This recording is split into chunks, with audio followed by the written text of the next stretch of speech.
오늘 여러분의 영혼에 깊은 울림을 줄 성경의 한 페이지를 함께 열어보고자 합니다. 본격적인 이야기에 앞서 잠시 마음을 모아 기도하며 시작하고 싶습니다. 이 말씀이 여러분의 삶에 살아있는 지혜와 위로가 되기를 소망하신다면 구독을 통해 저희와 영적인 여정을 함께 해주시고 좋아요와 공유를 통해 이 은혜를 더 많은 이들과 나누어 주십시오. 여러분의 작은 손길이 누군가에게는 큰 축복의 통로가 될 수 있습니다. 주님의 이름으로 여러분 모두를 축복합니다. 사랑과 은혜의 하나님 아버지, 지금 저희가 성경의 말씀을 펴고 당신의 지혜를 구합니다. 성령님께서 이 시간 저희의 마음을 열어주시고 굳어진 생각을 부드럽게 하시며 저희의 의지를 당신의 뜻에 맞추어 주옵소서. 우리를 다시 한번 십자가 앞에 서게 하시고 예수 그리스도께서 단번에 이루신 그 위대한 구원의 역사를 깊이 깨닫게 하옵소서. 이 모든 말씀 우리 주 예수 그리스도의 이름으로 기도드립니다. 아멘. 성도 여러분, 성경의 마지막에서 두 번째 책 유다서로 여러분을 초대합니다. 요한계시록 바로 앞에 있는 아주 짧지만 강력한 편지입니다. 오늘 저희는 그중 3절과 4절의 말씀을 함께 나누려 합니다. 제가 먼저 본문을 읽겠습니다. 사랑하는 자들아, 우리가 일반으로 받은 구원에 관하여 내가 너희에게 편지하려는 생각이 간절하던 차에 성도에게 단번에 주신 믿음의 도를 위하여 힘써 싸우라는 편지로 너희를 권하여야 할 필요를 느꼈노니 이는 가만히 들어온 사람 몇이 있음이라. 그들은 옛적부터 이 판결을 받기로 미리 기록된 잔이 경건하지 아니하여 우리 하나님의 은혜를 도리어 방탕한 것으로 바꾸고 홀로 하나이신 주제 곧 우리 주 예수 그리스도를 부인하는 잔이라. 조금 더 이해하기 쉬운 현대적인 번역으로 다시 한번 읽어드리겠습니다. 사랑하는 친구 여러분, 나는 우리의 공통된 구원에 관해 여러분에게 글을 쓰고 싶었습니다. 하지만 이제 나는 여러분에게 우리 성도들에게 단 한 번 영원히 전해진 그 믿음을 위해 힘써 싸우라고 간절히 호소하는 편지를 써야만 할 필요를 느낍니다. 왜냐하면 몰래 교회에 스며들어온 자들이 있기 때문입니다. 그들은 오래전부터 정죄받기로 예견된 자들입니다. 그들은 경건하지 않으며 우리 하나님의 은혜를 부도덕한 행위를 위한 기회로 악용하고 우리의 유일한 주인이시며 주님이신 예수 그리스도를 부인하는 자들입니다. 목회 사역의 특권이자 가장 큰 도전 중 하나는 병원에서 시간을 보내는 것입니다. 아마도 의료진을 제외한다면 목회자들만큼 병원에 자주 드나드는 사람도 없을 것입니다. 병원을 방문할 때마다 제 마음을 철렁하게 만드는 소리가 있습니다. 바로 코드블루라는 방송입니다. 보통 다급한 경고음과 함께 시작되는 이 방송은 건물 내에서 심정지와 같은 초응급 유료 상황이 발생했음을 알리고 모든 의료진의 즉각적인 대응을 요청하는 신호입니다. 모든 병원은 환자의 생명을 구하기 위해 가장 신속하고 효율적으로 움직일 수 있는 저마다의 비상 대응 체계를 갖추고 있습니다. 누군가는 죽음의 가능성이라는 엄중한 상황 앞에서 평범한 일상을 깨고 용기 있게 경고음을 울려야만 합니다. 이번 주 내내 유다서를 묵상하면서 저는 유다서 3절과 4절이 바로 영적인 코드블루와 같다는 생각을 지울 수가 없었습니다. 유다는 본래 성도들과 함께 누리는 공통된 구원에 대해 좀 더 여유롭고 기쁜 마음으로 편지를 쓰려고 했습니다. 하지만 그는 모든 것을 내려놓았습니다. 지금 당장 전해야 할 긴급하고 절박한 메시지가 있었기 때문입니다. 그는 마치 잠든 교회를 향해 다급하게 사이렌을 울리는 것과 같았습니다. 교회는 영적으로 깊이 잠들어 있었고 그 틈을 타 알아차리지도 못하는 사이에 거짓 교사들이 공동체 안으로 스며들었던 것입니다. 유다는 그들을 그냥 어떤 사람들이라고 부르지 않습니다. 그들은 경건하지 않은 사람들이며 사악한 의도를 품고 있다고 분명히 말합니다. 결국 유다의 편지를 받는 성도들은 외부의 핍박이나 공격이 아닌 아주 특별하고 교묘한 내부의 도전에 직면해 있었습니다. 이것은 성벽 위에서 외부의 적을 향해 활을 겨누는 싸움이 아니었습니다. 오히려 성 안으로 이미 침투한 적과의 싸움이었습니다. 유다는 말합니다. 교회가 어떻게 무너지는지 알고 싶습니까? 그것은 결코 외부의 공격 때문이 아닙니다. 성경 전체가 이 사실을 증언합니다. 사도행전부터 시작된 교회의 역사를 보십시오. 순교자들의 피는 오히려 교회를 자라게 하는 씨앗이 되었습니다. 과거 복음의 중심지였던 에베소의 교회가 남지 않게 된 것이나 한때 진리의 요새로 불렸던 유럽의 수많은 교회들이 생명력을 잃고 텅 비어버린 것은 세상의 세속적인 문화 때문이 아닙니다. 바로 내부로부터의 붕괴 때문이었습니다. 유다가 이토록 다급하게 편지를 쓴 이유가 바로 여기에 있습니다. 그는 편지를 받는 성도들을 진심으로 사랑했습니다.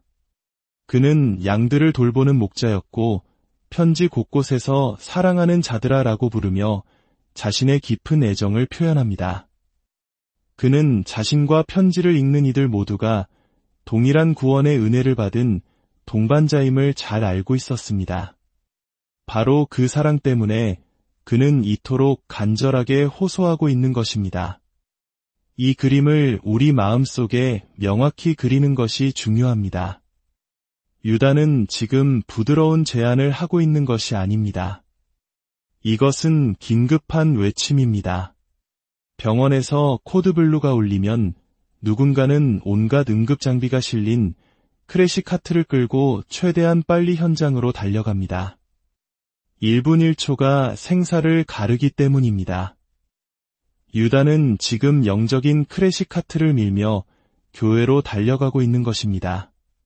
그는 이 호소에 응답하기 위해 성도들에게 강한 영적인 척추, 즉 담대함이 필요하다는 것을 알았습니다. 3절에서 그가 사용하는 권한다는 단어는 신약 성경에서 자주 발견되는 강력한 단어입니다.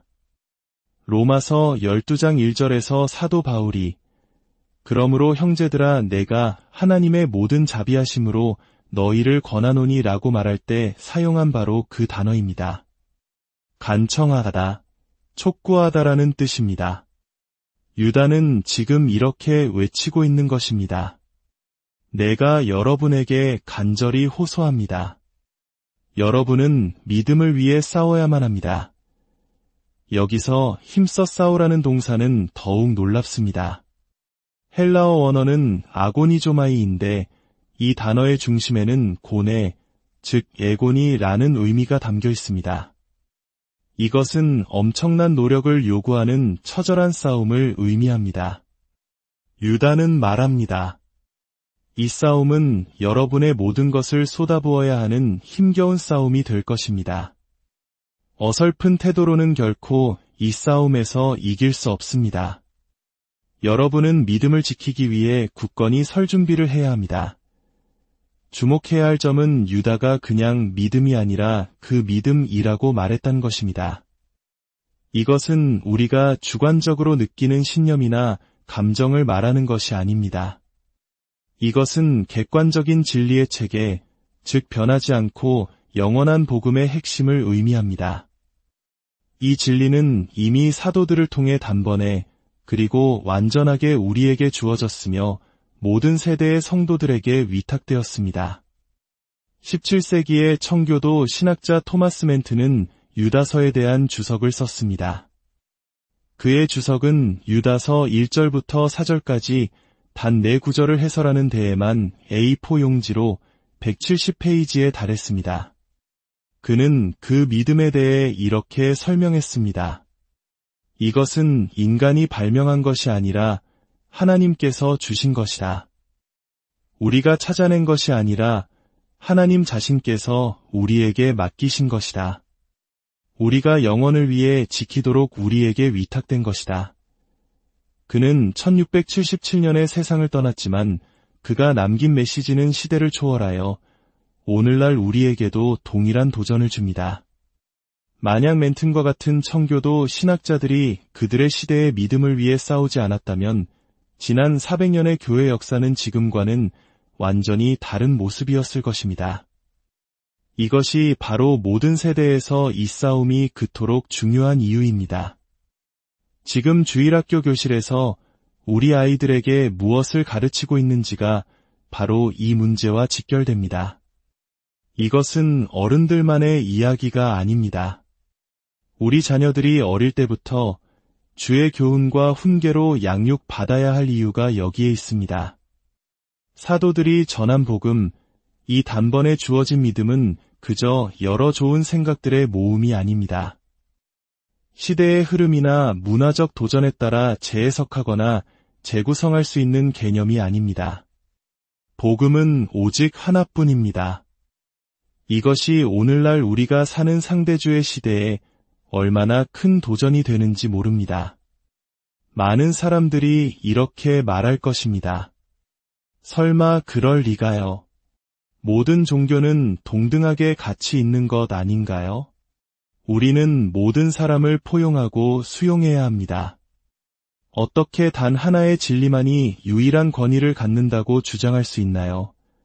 하지만 역사를 보십시오. 교회가 그 믿음, 즉 객관적인 진리에서 벗어나 그저 막연한 믿음이라는 주관적인 감정으로 옮겨갈 때 그 교회나 교단 혹은 신앙 공동체는 종말의 시작을 맞이하게 됩니다. 한때 복음주의 신앙의 중심에서 목회자를 양성했던 하버드, 프린스턴, 예일과 같은 명문 대학들이 어떻게 시작되었는지 기억해야 합니다. 그들 역시 성도에게 단번에 주신 믿음, 바로 그 유일한 복음을 가르치는 것에서 출발했습니다. 하지만 오늘날 그들은 본래의 역사적 정통성에서 얼마나 멀리 떨어져 있습니까? 이것이 바로 유다가 경고하는 바입니다. 진리에 대한 공격은 주로 두 가지 방식으로 이루어집니다. 첫째는 삭제를 통한 공격입니다. 사람들은 말합니다. 너무 강하게 주장할 필요는 없어요. 우리는 부활을 믿지만 모든 사람이 부활을 믿을 필요는 없잖아요. 성경의 순수성을 믿지만 성경에 대한 다양한 견해도 존중해야죠. 그렇게 문화적으로 불편하거나 당혹스러운 복음의 진리들은 하나둘씩 슬그머니 사라지게 됩니다. 만약 우리가 굳게 서서 싸우지 않는다면 말입니다. 둘째는 추가를 통한 공격입니다. 로마 카톨릭은 권위의 기초를 두 가지, 즉 거룩한 성경과 거룩한 전통에 둡니다. 그들은 성경과 전통 모두 동일한 헌신과 존경의 감정으로 받아들여져야 한다고 가르칩니다. 종교개혁가 마르틴 루터는 교회의 가르침과 성경의 가르침 사이에서 하나를 선택해야만 했습니다. 왜냐하면 로마 카톨릭 교회는 오직 교회만이 성경을 해석할 권한이 있다고 가르치며 교황이나 주교들을 통해 성령이 계속해서 새로운 진리를 계시한다고 믿기 때문입니다. 성경에는 전혀 근거가 없는 연옥 교리가 어디서 나왔겠습니까? 이것이 바로 진리를 변질시키는 행위입니다. 삭제를 통해서든 추가를 통해서든 말입니다. 존 칼뱅은 이렇게 말했습니다. 악한 자가 믿음을 왜곡하기 위해 사용하는 계략들을 생각할 때 유다 시대에 유용했던 경고는 우리 시대에 더욱더 필요하다. 그가 말한 우리 시대는 16세기였습니다. 그렇다면 21세기를 사는 우리는 어떻겠습니까? 사랑하는 성도 여러분, 우리는 성경을 읽고 깊이 생각해야 합니다. 오늘날 복음주의는 역사상 그 어느 때보다 신학적으로 무지한 시대에 살고 있는지도 모릅니다. 심지어 신학교에서 그리고 교회 강단에서 믿음을 가르쳐야 할 사람들조차 진리의 핵심적인 문제들을 가볍게 여기고 있습니다. 이것이 유다서가 성경에서 가장 소홀히 여겨지는 책 중 하나인 이유입니다. 이 말씀은 우리를 불편하게 합니다. 이것은 영적인 코드 블루, 즉 비상사태를 선포하기 때문입니다. 유다는 힘써 싸우라고 외칩니다. 우리는 사회적 관용을 믿습니다. 우리와 다른 신념을 가진 사람, 다른 옷을 입고 다른 문화를 가진 사람들을 존중합니다. 우리는 법적 관용도 믿습니다. 모든 사람은 자신의 견해를 자유롭게 펼칠 권리가 있습니다. 하지만 우리는 지적인 관용이라는 이름으로 모든 것을 가장 낮은 수준으로 끌어내리는 것에는 동의할 수 없습니다. 진리는 당신이 원하는 무엇이든 될 수 있다고 말하는 것에 동의할 수 없습니다. 이 제4절에서 가만히 들어온 어떤 사람들에 대해 살펴봅시다. 흥미롭게도 유다는 그들의 이름을 거론하지 않습니다. 이것은 개인적인 문제가 아니라는 것을 상기시켜줍니다. 사실 이 거짓 교사들은 오늘날 우리 문화 속에서 매우 호감 가는 사람들일 수 있습니다. 신학이 사라진 복음주의 안에서 그들은 인기가 많을 것입니다. 그들은 가족과 행복한 시간을 보내고 10대 자녀를 잘 키우고 재정 문제를 해결하고 긍정적인 하루를 보내세요. 하지만 이런 어려운 신학적인 이야기는 제발 꺼내지 마세요 라고 말할 것입니다. 그들은 아주 매력적일 것입니다. 만약 여러분이 여기서 유다의 편에 서기로 결심한다면 여러분은 인기를 잃게 될 것입니다. 어떤 사람들에게는 이것이 큰 도전이 될 수 있습니다. 하지만 기억하십시오. 만약 당신이 단지 사람들에게 좋은 사람으로 보이기 위해 신념을 타협하기 시작한다면 당신은 결국 아무것도 이루지 못할 것입니다. 유다가 이토록 간절히 호소하는 이유는 무엇입니까? 4절이 그 답을 줍니다. 바로 이 내부의 반역자들 때문입니다. 교활한 자들이 눈치채지 못하게 스며들어왔다고 말합니다. 그들은 아마도 떠돌이 설교자들이었을 것입니다. 그들은 서서히 명성을 얻었고 하나님을 따르려는 사람들에게 매력적으로 보였을 것입니다. 그러나 그들은 자신들의 이익을 위해 교묘하게 사람들의 환심을 사는 침투자들이었습니다.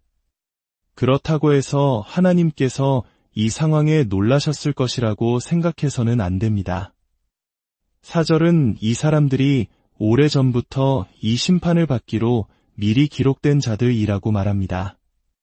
즉, 이런 일이 일어날 때 하나님께서 하늘에서 이게 도대체 어떻게 된 일인가 하고 당황하지 않으신다는 뜻입니다. 이 경건하지 않은 사람들의 정체는 그들의 행동으로 드러날 것이며 그 행동은 그들의 잘못된 믿음의 증거가 될 것입니다.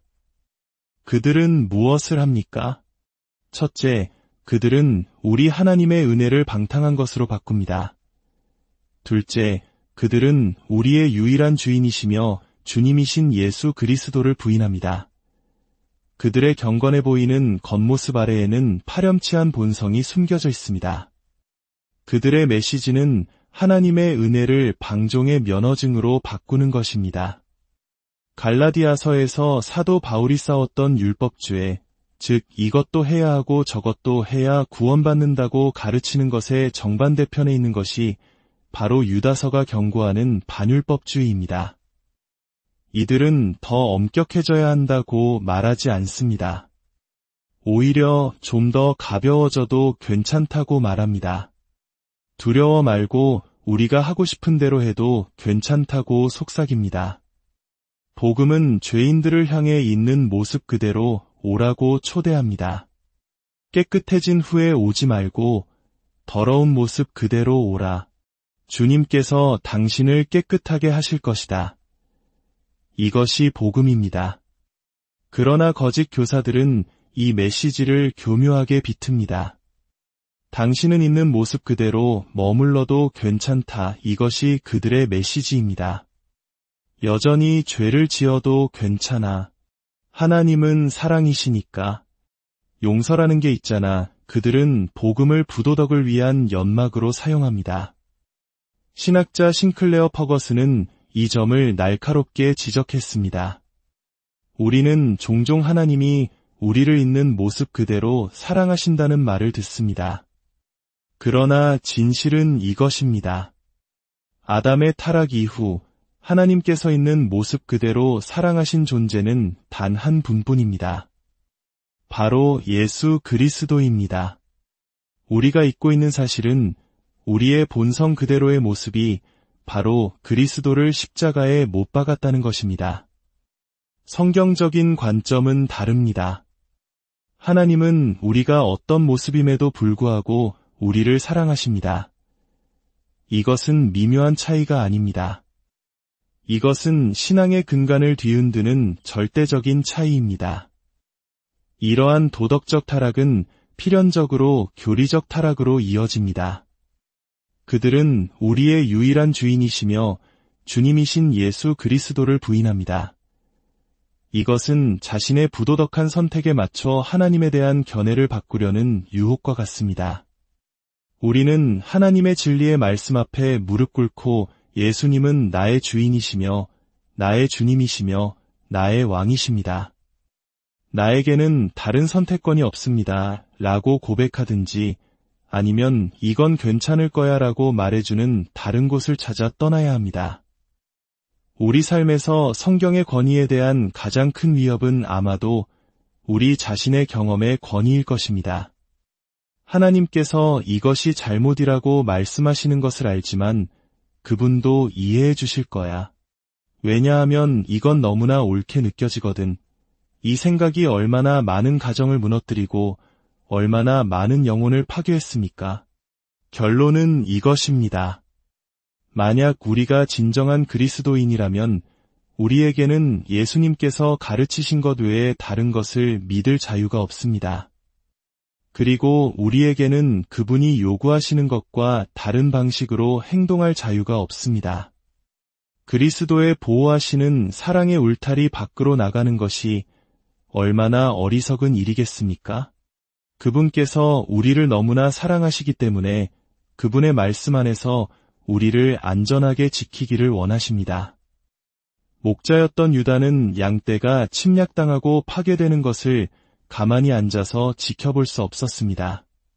그는 그저 도움이 될 만한 조언을 건넨 것이 아닙니다. 그는 성도들을 향해 잠에서 깨어나 믿음을 위해 힘써 싸우라고 촉구하는 강력하고 날카로운 하나님의 예언적 말씀을 전했습니다. 그리고 이 메시지는 오늘날 우리에게도 동일하게 필요합니다. 아버지 하나님, 당신의 귀한 말씀에 감사드립니다. 이 말씀이 단지 다른 사람을 판단하는 도구가 아니라 먼저 우리 자신의 삶을 돌아보는 거울이 되게 하옵소서. 우리는 얼마나 자주 주님을 나의 주인으로 인정하지 않으려 했습니까? 나의 경험을 정당화하기 위해 당신의 분명한 명령을 가볍게 여기려 했던 적은 또 얼마나 많았습니까?